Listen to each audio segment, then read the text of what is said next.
இன்றைக்கு மனிதர்கள் அநேக நேரங்களில் அமேன் பலவிதமான காரியங்களை குறித்து தேடிக்கொண்டிருக்கிறார்கள்.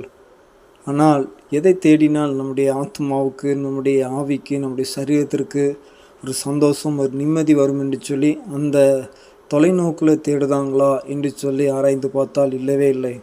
ஆனால் நம்முடைய ஆண்டவராகிய இயேசு கிறிஸ்து பல மைல் தூரத்தில் இருந்து நமக்காண்டி இந்த உலகத்தில் வந்து நாம் செய்த எல்லா பாவத்தையும் தன்னை பலியாக ஒப்பு கொடுத்தாரே. அந்த ஒப்பு கொடுத்த தேவாதி தேவனை நோக்கி நாம் எப்படியாக தேடிக்கொண்டிருக்கிறோம் என்பதுதான் பரிசுத்த வேதாமத்தில் அவரை குறித்து சொல்லப்பட்டிருக்கிற காரியங்கள்.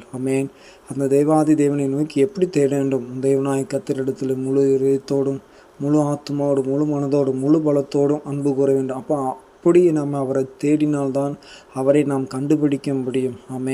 எத்தனையோ பொருளை நாம் தொலைத்து விடுகிறோம். தொலைத்து விட்டால் கண்டுபிடித்து விடுகிறோம்.